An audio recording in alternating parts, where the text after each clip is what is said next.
esteja convosco.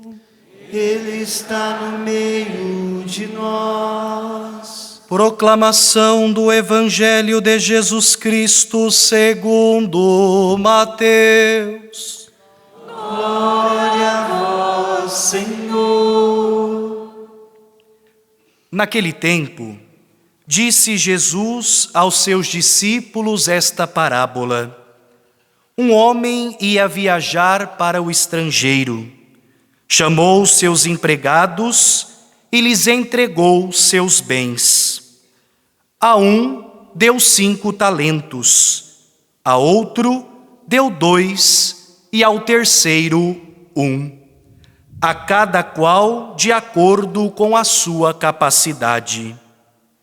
Em seguida viajou. O empregado que havia recebido 5 talentos saiu logo, trabalhou com eles e lucrou outros 5. Do mesmo modo, o que havia recebido 2 lucrou outros 2. Mas aquele que havia recebido 1 só saiu, cavou um buraco na terra e escondeu o dinheiro de seu patrão. Depois de muito tempo, o patrão voltou e foi acertar contas com os empregados.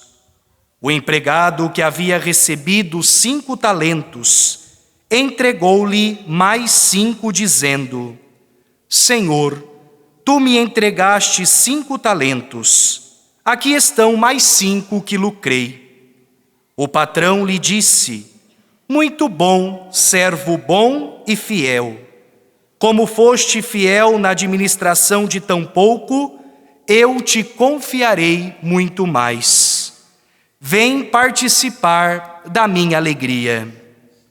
Chegou também o que havia recebido 2 talentos e disse: Senhor, tu me entregastes 2 talentos, aqui estão mais 2 que lucrei.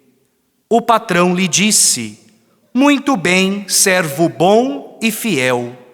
Como foste fiel na administração de tão pouco, eu te confiarei muito mais. Vem participar da minha alegria. Por fim, chegou aquele que havia recebido 1 talento e disse: Senhor, sei que és um homem severo, pois colhe onde não plantaste e ceifas onde não semeaste. Por isso fiquei com medo e escondi o teu talento no chão. Aqui tens o que te pertence. O patrão respondeu: Servo mau e preguiçoso, como sabias que eu colho onde não plantei e ceifo onde não semeei? Então devias ter depositado o meu dinheiro no banco, para que ao voltar eu recebesse com juros o que me pertence.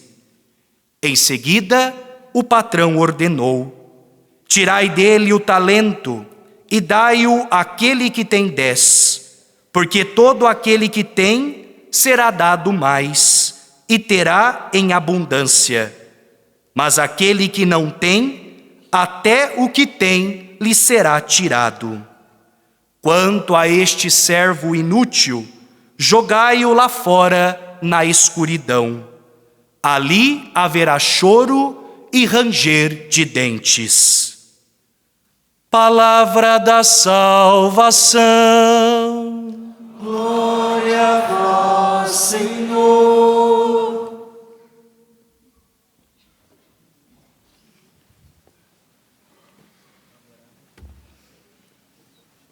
Queria, antes de começar essa homilia, queria que cada padre dissesse, nós temos campistas aqui do Brasil todo, eu queria apresentar para todo mundo que está aqui nesse santuário, e também quem está em casa, que cada padre dissesse seu nome, pelo menos a diocese de onde vem. É Padre José Limeira Sobrinho, sou da diocese de Londrina. Frei Clênio Carmelita, da Paróquia Profeta Elias, Curitiba. Padre Fábio Almeida, Paróquia Nossa Senhora de Belém, Joinville. Padre Carlos, Diocese de Umuarama, Paróquia Icaraíma. Nossa Senhora Aparecida de Icaraíma. Padre Valdenir, Diocese de Umuarama, Paróquia Nossa Senhora Aparecida de Douradina. Padre Bruno, ninguém conhece, mas fala. Padre Bruno, Comunidade de Canção Nova. Sejam bem-vindos. Padre Diego, Paróquia Santo Antônio de Junqueirópolis, Diocese de Marília.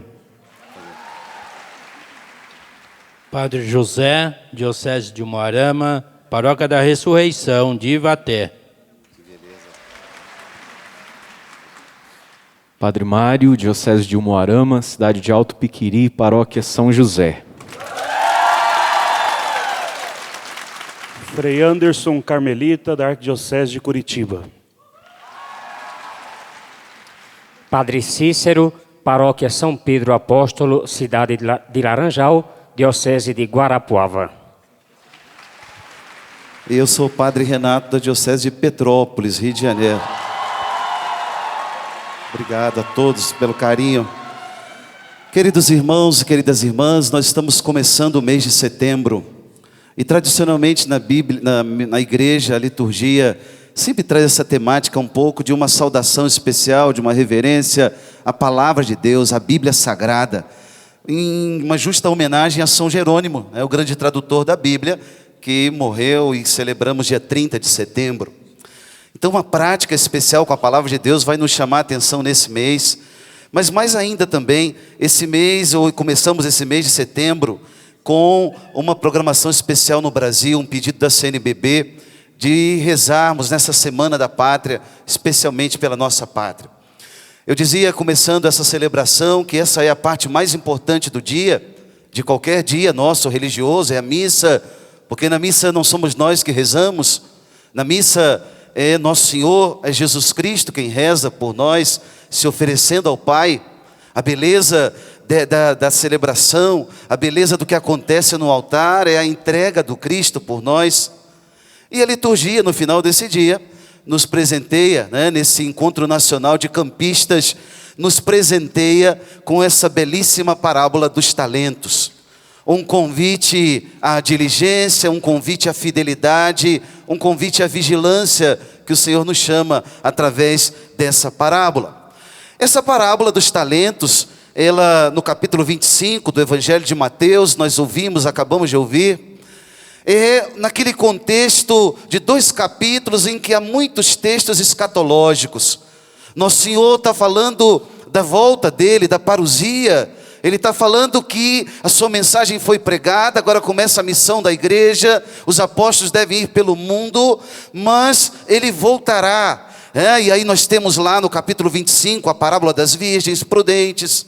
Nós temos aquele belíssimo capítulo, aquele trecho do juízo final. E nesse contexto, capítulo 25 de Mateus, tem essa parábola que nós ouvimos sobre os talentos. O texto é esse, eu disse é uma parábola, mas o seu sentido é muito claro e real e pode ser empregado na nossa vida. É uma página belíssima de literatura, se nós quiséssemos olhar assim. Pois, o que é que no primeiro momento nós podemos olhar nessa parábola? Primeiro momento, a parábola vai citando que um homem, esse homem é Deus, na parábola, ele vai distribuindo talentos. Diz o texto, a um ele deu 5, a outro ele deu 2, e ao terceiro ele deu 1. E diz o texto do Evangelho assim, segundo a capacidade de cada um. A primeira coisa que nós queremos pedir a Deus nessa hora, lendo esse texto, ouvindo essa palavra, é que o Senhor possa exorcizar da nossa vida todo tipo de comparação. Porque a um ele deu 5, a um ele deu 2, a um ele deu 1, segundo a capacidade de cada um. Pois meu irmão, minha irmã, a nossa caminhada religiosa, ela começa a ser estrutura quando eu começo a invejar o talento do outro, a ter ciúme do talento do outro. Isso é muito comum no meio de nós, tantas vezes, não só no seio das famílias, mas também nas nossas tribos de acampamento, nos grupos, nas pastorais da igreja. Quantas vezes o nosso olhar não está para a beleza daquilo que Deus nos deu, segundo a capacidade de cada um, mas está voltando-se sempre para aquilo que o outro recebeu. Você vai pedir ao Senhor essa graça hoje. Senhor, tira do meu coração toda forma de comparação negativa nesse sentido. Mas diz ainda a parábola, num segundo momento, que esse homem, esse patrão, ele vai para longe em viagem. Aqui uma coisa interessante, para a gente também tirar da nossa cabeça essa preocupação com a data, quando é que Jesus vai voltar. Muitas pessoas na história tentaram fazer isso e erraram, porque o Senhor já tinha dito quanto ao dia, a hora, ninguém o sabe, só o Pai do céu o sabe. Pois ali diz que ele foi para muito longe, ele foi para longe em viagem. Ou seja, não era para aquele momento e o tempo não era estimado, olha, vou voltar tal dia. O Senhor não disse.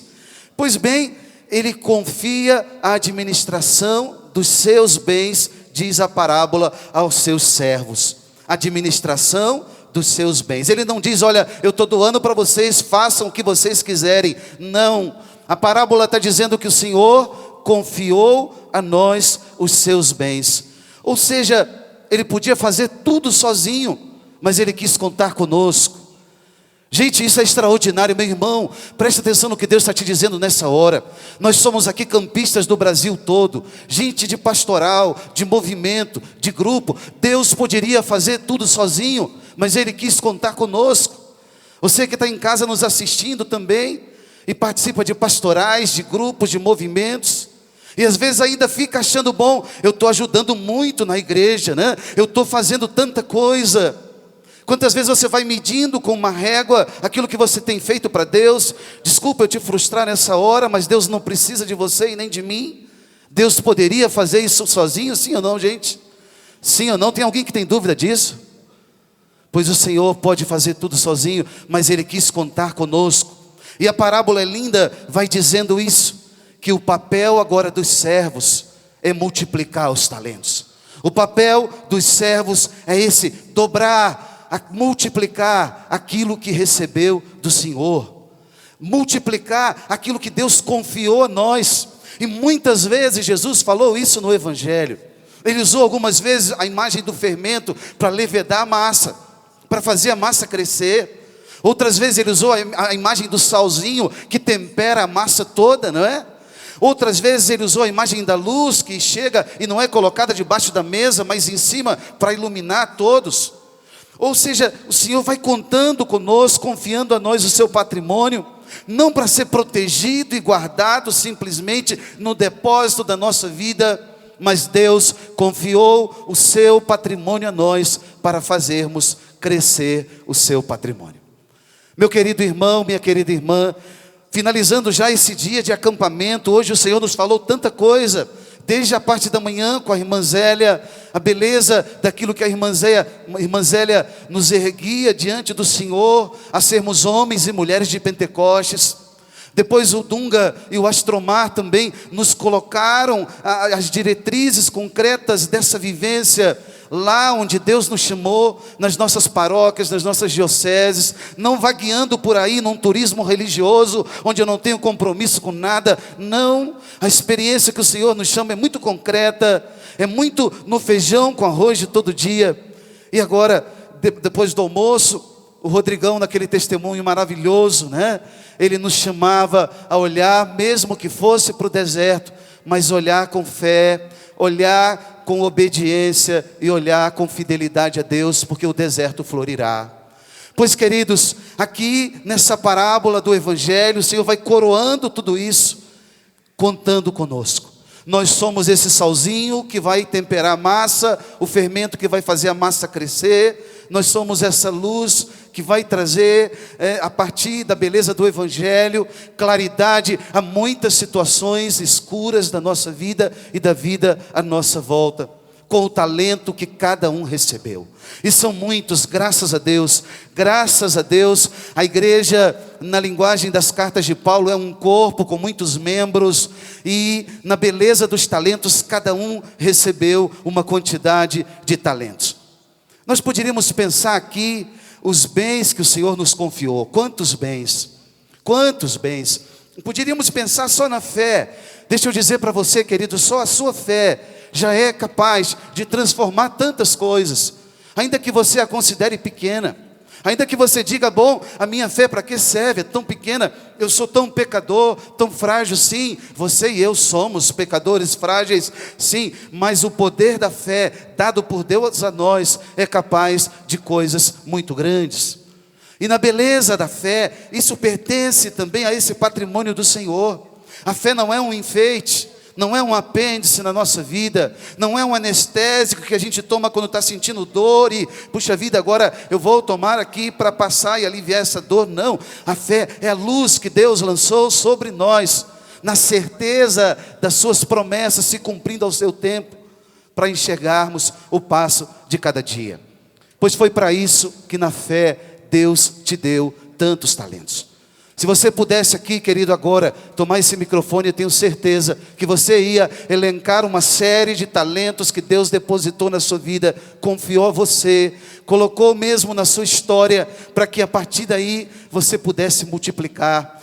Quantos de nós aqui poderia já, olhando para a história vivida, quanta coisa Deus já fez e quer continuar fazendo conosco. Está vendo esse irmão que está do seu lado aí? Diga para ele assim, irmão, eu nasci para dar frutos. Diga para ele, eu nasci para dar frutos. Diga para ele, eu nasci para dar frutos. Diga para ele, você não nasceu para ter uma vida estéril. Você nasceu para dar frutos. Você nasceu para dar frutos.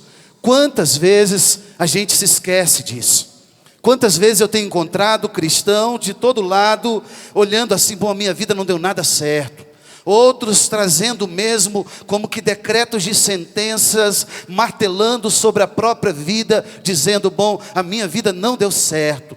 Ou nada na minha vida dá certo. Nada na minha vida dá certo. Pois deixa eu dizer para você, Deus não fez um rascunho e jogou no mundo e deu um nome que você tem. Desculpa, você é obra-prima de Deus. Esse irmão que está do seu lado precisa ouvir isso. Fala para ele, você é obra-prima de Deus. Acorda esse irmão aí, diga para ele.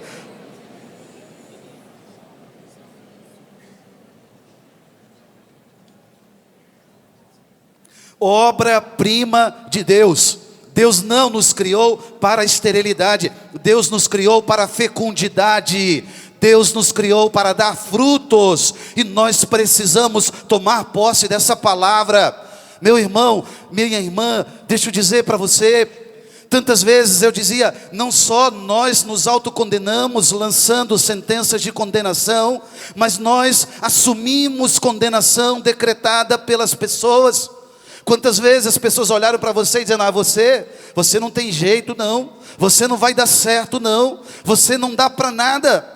Puxa vida, talvez por um erro, por uma queda, por uma fragilidade sua, decretaram uma sentença sobre a sua vida. Você vai renunciar a isso dizendo, não, eu nasci para dar certo. Eu nasci para fecundidade a partir daquilo que Deus me chamou.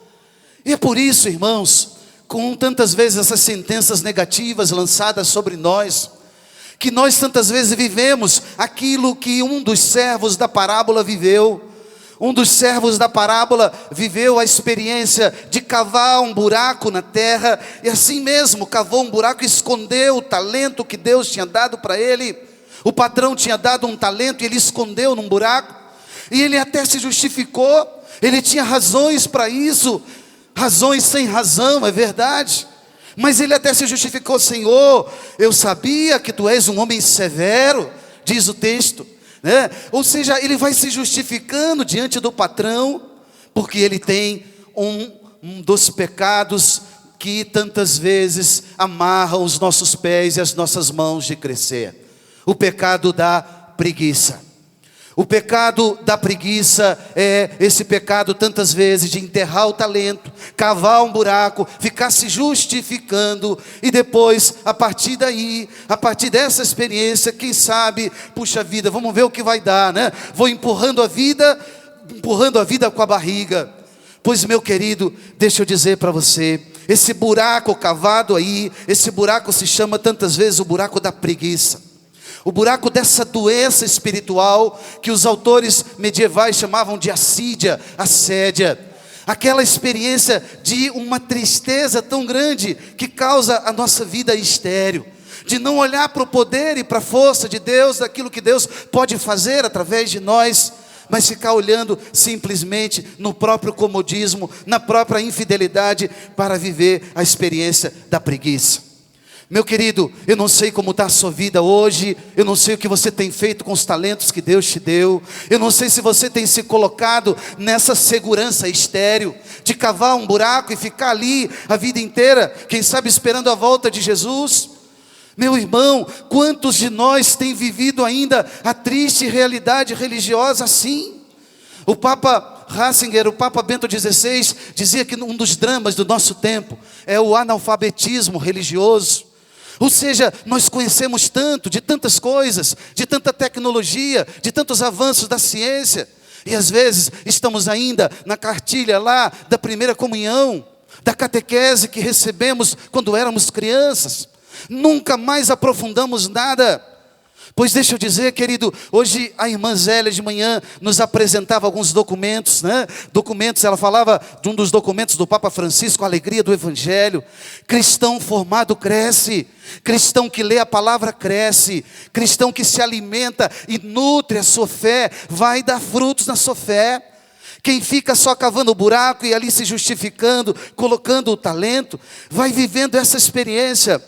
A experiência primeiro da infidelidade e como consequência da infecundidade, de uma vida estéril, de uma vida que não vai adiante. Meu querido, muitas vezes esse cavar o buraco ali da experiência da preguiça, eu sei, muitas vezes ele é movido pelo medo. Quantas vezes nós temos medo, padres, meus irmãos, quantas vezes nós temos medo, né? Quantas vezes, diante de situações difíceis, o medo bate a porta da casa paroquial, não é isso? E parece que quer morar ali a vida inteira. E a gente não sabe como resolver as coisas, como é que eu vou? Aí a gente vai às vezes esperneando, né? A gente vai às vezes com as pernas bambas, mas vai, porque se Deus está te enviando, Ele vai te dar condições para viver aquilo. A mesma coisa você, meu irmão, minha irmã, nas missões que você tem vivido, na fé que Deus já plantou aí. Deus colocou a semente da fé para dar fruto. Entenda isso. Nós dissemos agora há pouco e repetimos uns para os outros: eu não nasci para a esterilidade, eu nasci para dar frutos. Pois a beleza daquilo que a parábola está nos mostrando é que esse servo, ele teve medo, mas medo é algo inerente à condição humana. Abraão teve medo com certeza quando Deus disse para ele: Abraão, sai da tua terra e vai para a terra que eu vou te mostrar. Deus não mostrou para Abraão o GPS e falou: vem cá, Abraão, olha aqui, o mapa está aqui, meu filho, toma, vai tranquilo, né? Não, vai para a terra que eu vou te mostrar. E a terra seria mostrada ainda. Abraão teve que sair. Com Moisés a mesma coisa. Com Moisés para ir diante do faraó, Moisés ficou gago, com a língua presa, e o Senhor disse: vai diante dele, eu vou te dar a palavra acertada, eu colocarei a minha palavra nos teus lábios. E a mesma coisa com os outros homens bíblicos de todas as épocas, e a mesma coisa no tempo da igreja. Todos nós, a nossa experiência é essa, a experiência também de ter medo, mas se tiver medo, vai assim mesmo. Vai com medo, porque o Senhor, Ele te garantirá a sua graça. Essa não falhará, e nós temos certeza disso. Quantos talentos você tem enterrado na terra da sua vida, do seu coração? Ei, querido, a parábola está falando conosco hoje, a palavra de Deus está nos falando quantos talentos por medo temos cavado o buraco e colocado ali na história da nossa vida. O Senhor vai dizendo para nós hoje, e com muita desculpa ser muito aqui sincero com você que está me ouvindo, muitas vezes é a atitude espiritual da preguiça. A preguiça, num primeiro momento, ela parece até uma coisa engraçada, né? Eu não sei a experiência dos senhores padres, quando a gente confessa e atende as pessoas em confissão, sabe? Algumas vezes a pessoa, quando confessa a preguiça, parece que ela confessa até brincando um pouco, ou rindo, né? Parece um pecado engraçado falar da experiência da preguiça. Não, a preguiça não é engraçado, pelo contrário, ela traz consequências nada engraçadas, nada engraçadas. Não estou falando daquela preguicinha, talvez aquela moleza do corpo que a gente esteja sentindo agora depois do almoço, né? E acho que o padre está falando comigo, eu estou com preguiça agora. Não, não é dessa não. Eu estou falando da doença espiritual diante da vida. Eu estou falando dessa doença que é um dos pecados capitais, e porque é pecado capital, ele é cabeça de muitos outros pecados, muitos outros. É a experiência da preguiça, que faz, por exemplo, podíamos lembrar muitos exemplos aqui. Aquele funcionário que repetidas vezes ele se atrasa por trabalho, porque ele não tem a disciplina de acordar um pouco mais cedo. A preguiça está instalada ali. Ele sabe que toda vez ele vai ser chamado a atenção, mas ele não luta para vencer, talvez 10 minutos, 15 mais cedo, ele nunca mais ia ter aquele problema. A experiência da preguiça. Outras vezes, se escondendo atrás de uma tarefa, para não ajudar outras pessoas. Quantas vezes a preguiça se instala mascarada ali, dizendo, não, eu estou muito ocupado, né? Eu tenho muitas atividades, que pena que eu não tenho tempo. Quantas vezes são atitudes de preguiça velada, mascarada na nossa vida. Outras vezes aquele estudante, né, que ele é muito bom, e ele é muito bom, mas para passar na prova, ele tem que montar uma estratégia para ele colar na prova, porque ele não quer fazer o esforço do estudo. A preguiça está instalada aí. A preguiça está instalada, eu dizia, ela traz consequências para a nossa vida nada engraçadas, consequências nada engraçadas. Algumas vezes nós teremos vidas de pessoas que vão estar atoladas na mediocridade puramente por preguiça, porque uma atitude de vencer a preguiça podia sair da mediocridade, no ideal, dar passos concretos em direção ao ideal. Quantas pessoas, irmãos, talvez alguns de nós, que temos constantes instabilidades na vida profissional, ou outras vezes a experiência de pais e mães, né, que escutam a crítica dos filhos, porque na mediocridade deles, eles criam tantas vezes amargura no coração dos filhos. Meu irmão, minha irmã, a preguiça é um vício. A preguiça desse homem do Evangelho, desse servo, Jesus chamou assim, não foi uma palavra inventada por nós, Jesus disse servo mau e preguiçoso. Foi essa palavra dura que Jesus falou com ele. O patrão da parábola, né, em boca de Jesus, você cavou aí o buraco, ficou se justificando, servo mau e preguiçoso. Pois, meu querido, esse capítulo 25, todo ele escatológico, oxalá o Senhor não fale isso conosco no dia do nosso juízo, onde o Senhor pode um dia olhar para mim e dizer, Renato, você foi um servo mau e preguiçoso, eu deixei tantos talentos nas tuas mãos, e você cavou um buraco e ficou ali se justificando. Meu querido irmão, minha querida irmã, eu dizia, o pecado da preguiça desse servo da parábola, ele é um vício, porque a raiz dele é uma raiz egoísta. A raiz dele, ela é uma raiz egoísta e corrói a grandeza moral da vida humana. É por isso que a preguiça é pecado. Por isso que os filhos da preguiça, as consequências da preguiça geram tantos frutos ruins na nossa vida. Porque a raiz desse vício está sempre ali dentro do egoísmo, olhando só para si, vivendo a experiência triste, dramática de uma vida egoísta. Se nós pudéssemos aqui olhar qual é a definição de preguiça, como é que eu sei se eu sou preguiçoso ou não, né? Como é que eu devo me confessar disso ou mudar de atitude? Não só falar da boca para fora, mas a preguiça é uma resistência interior ao esforço e ao sacrifício.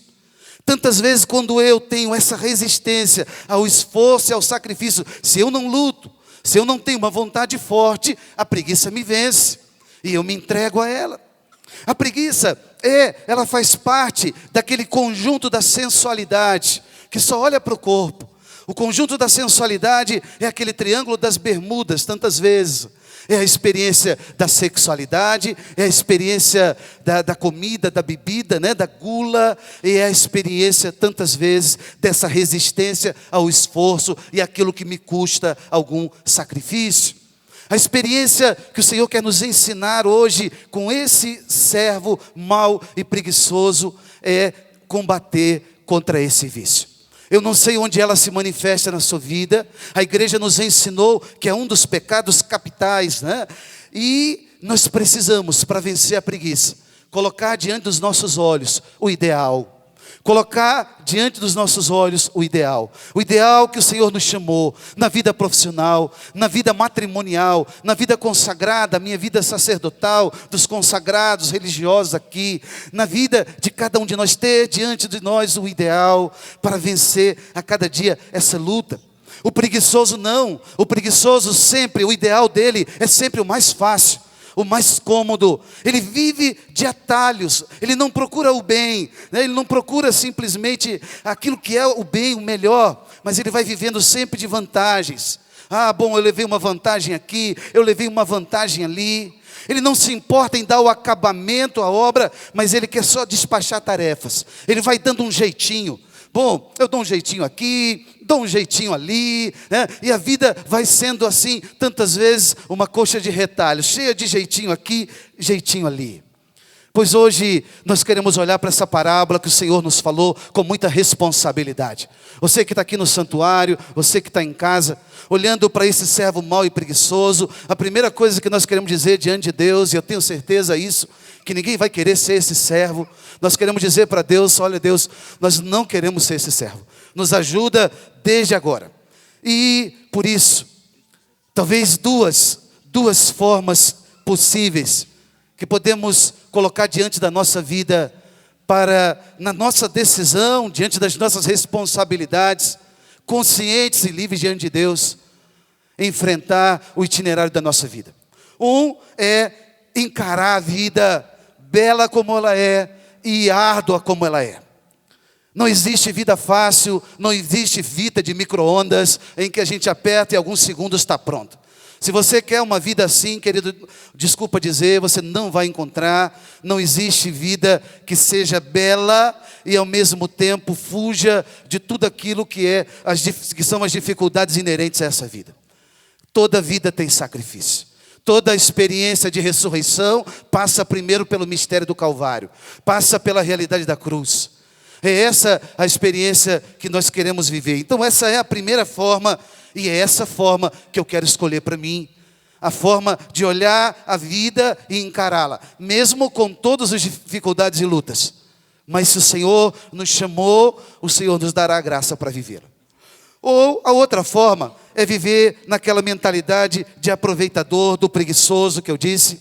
É aquele que vai dando um jeitinho, fazendo e buscando atalhos por onde ele passar. Ele vai buscando atalhos de toda forma. Essa é uma forma também concreta de viver. A escolha é nossa. Os 3 servos do Evangelho, cada um deles agiu diferente com o talento que o Senhor deu. Um tinha 5, entregou 10 para o patrão, o outro 2 entregou 4, e aquele 1 ficou na ambição da mediocridade. É essa a postura da preguiça tantas vezes. A minha ambição é a mediocridade. Eu não consigo alçar voos mais altos. Eu fico ali mergulhado na mediocridade. Na minha vida do mais ou menos. No muro do mais ou menos. Eu não sou tanto cristão, né? E não sou tão santo, mas eu também não sou mau cristão.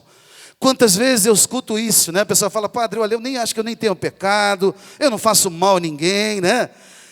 Às vezes a experiência da preguiça, ela traz um olhar de uma autocanonização, sabe? Eu não faço mal a ninguém, eu sou uma pessoa boa, né? E vou vivendo ali, às vezes, no muro da mediocridade. Santo Tomás de Aquino chamava esse pecado da preguiça, eu disse e repito, de assédia, ou assídia, né? Ou seja, é uma tristeza ácida, fria, diante daquilo que é a minha responsabilidade na vida. Nenhum de nós está de carona nessa vida, cada um precisa ser protagonista da própria história. Nós estamos encerrando esse primeiro dia do Encontro Nacional de Campistas, e muitas coisas o Senhor nos falou nesse dia. A nós que estamos aqui na Canção Nova, você que está nos acompanhando em casa, pela TV, pela internet, pela rádio, pelos meios de comunicação, mas a todos nós, o Senhor está nos chamando a alçar voos mais altos. A alçar voos mais altos. A pensar que a meta da vida cristã não é no mais ou menos. A meta da vida cristã é a experiência que o Senhor tem para nós na sua casa, no reino celestial, na vida eterna que Deus tem preparado para nós. O apóstolo Paulo disse, nós somos cidadãos do céu. Essa é a nossa cidadania, é essa a marca registrada e o itinerário da nossa vida. Eu sou cidadão do céu. Alçar voos altos, muito altos, é verdade, voos altos, mas voos que o Senhor nos dá a capacidade de percorrê-los, de ir adiante, de direcionar a vida mesmo no rumo daquilo que Ele tem preparado para nós. Eu não sei o que o Senhor está falando no seu coração agora, mas eu vou dizer para você, não tenha medo de levar o seu cristianismo a sério. Não tenha medo das pessoas lançarem pedras sobre você e disserem, olha, você está fanático demais na religião, hein? Quando você estiver indo à missa sempre, e se possível, e melhor, quantas vezes mais, se você estiver rezando o seu texto todo dia, lendo a palavra todo dia. Alguns vão dizer isso, olha, eu acho que fulano, você está ficando fanático demais. Não, você vai dizer, eu estou ficando apaixonado ainda mais por esse Senhor que um dia deu a sua vida por mim. Eu não sei quantos talentos Deus te deu, mas você sabe e o Senhor sabe. Multiplique-os, multiplique-os, multiplique-os. É o que nós queremos hoje pedir ao Senhor, pela bênção da nossa Mãe Maria Santíssima. Em nome do Pai, e do Filho, e do Espírito Santo. Vamos ficando de pé. Nós vamos pedindo ao Espírito Santo que nos ajude a aumentar em nós a fé. Quem aqui tem fé? Levanta a mão, deixa eu ver. Só quem tem fé. Graças a Deus. Fica com o seu braço erguido. Isso, para as pessoas de casa verem que você tem fé. Pode abaixar o seu braço, pois esse é o primeiro talento que Deus te deu. E esse talento é capaz de levar você e a muitas outras pessoas para a vida eterna. Quem aqui crê nisso? Levanta a mão, deixa eu ver. Quem acredita que o poder de Deus está sobre nós? Glória a Deus por isso. Vamos rezar, cantando ao Senhor da nossa vida, que Ele hoje venha exorcizar de nós toda a experiência de comodismo com os talentos que Ele nos deu. Se você quiser, feche seus olhos por um instante. Vai pensando em quantos talentos o Senhor te deu. E vai colocando na presença dEle, dizendo, Senhor, são teus. Eu sou apenas um administrador. E de um administrador se pede que ele seja fiel. Vá pedindo ajuda ao Espírito Santo, querido. Você está aqui para rezar. Reze. Não perca o seu tempo se distraindo, não. É o Senhor quem deve ocupar seus pensamentos, suas palavras, seus afetos. Vá pedindo ao Espírito Santo, mesmo no meu cansaço, mesmo sem saber o que te dizer, eu me consagro a Ti nessa tarde, Espírito Santo, pedindo essa graça, a graça de uma fé fecunda. Oh Deus Todo-Poderoso, meu Senhor e meu Deus, meu Senhor e meu Deus, meu Senhor e meu Deus, eu creio, mas aumenta a minha fé, meu Senhor e meu Deus. Solta a sua voz, cante para Ele, meu Senhor e meu Deus. Meu Senhor e meu Deus. Meu Senhor e meu Deus, diga para Ele. Meu Senhor e meu Deus, eu creio, mas aumenta a minha fé. Pede, dá-me uma fé viva. Dá-me uma fé viva.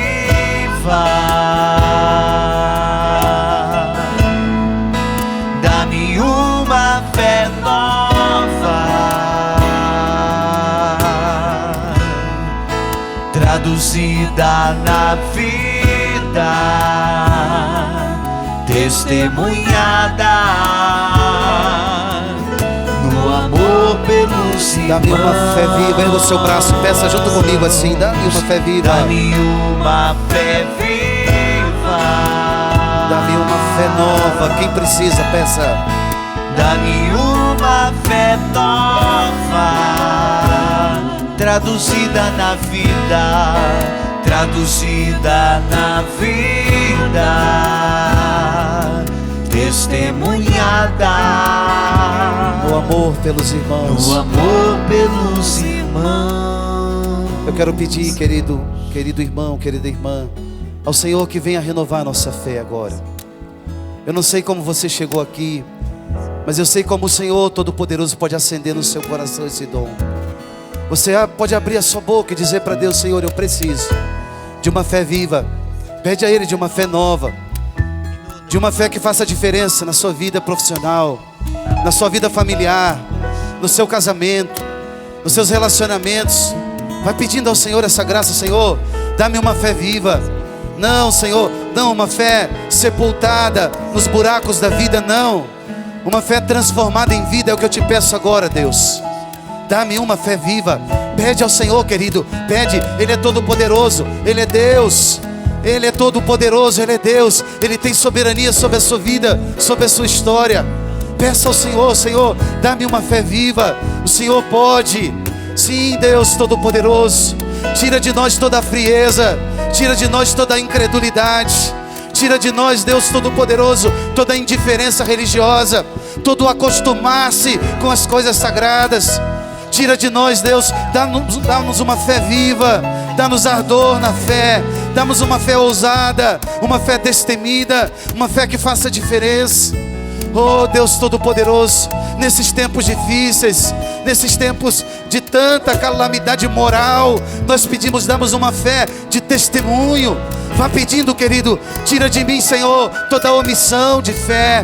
Vá pedindo, tira de mim, Senhor, todo o comodismo da fé.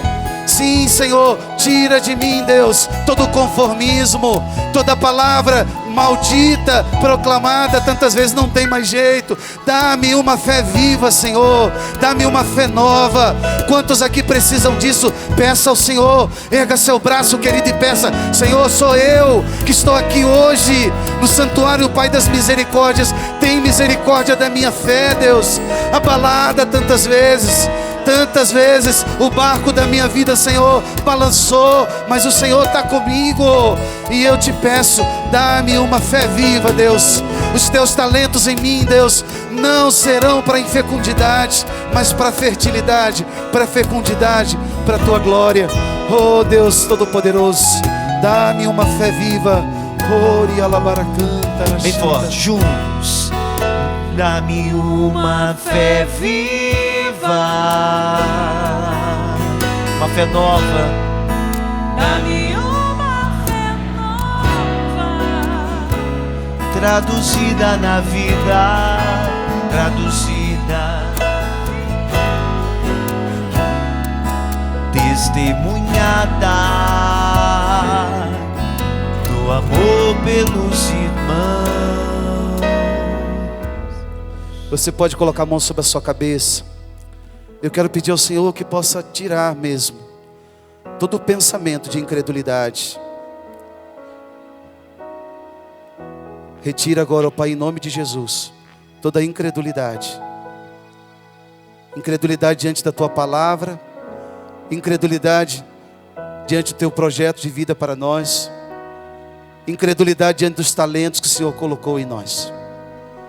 Retira agora, ó Pai, em nome de Jesus, pelo sangue redentor derramado um dia na Santa Cruz, pelas santas mãos de Nossa Senhora, toda a incredulidade. Você pode dizer: eu me submeto, Senhor. Eu me submeto, ao Senhor, Teu querer. ao Teu querer. Eu me submeto, Senhor. Eu me submeto, Senhor, à Tua soberania. a Tua soberania sobre a minha vida. sobre a minha vida E sobre a minha história. sobre a minha história. Amém. Amém. Tudo isso, ó Pai, nós te pedimos e agradecemos. Em nome de Jesus Cristo, que convosco vive e reina, na unidade do Espírito Santo. Amém. Amém.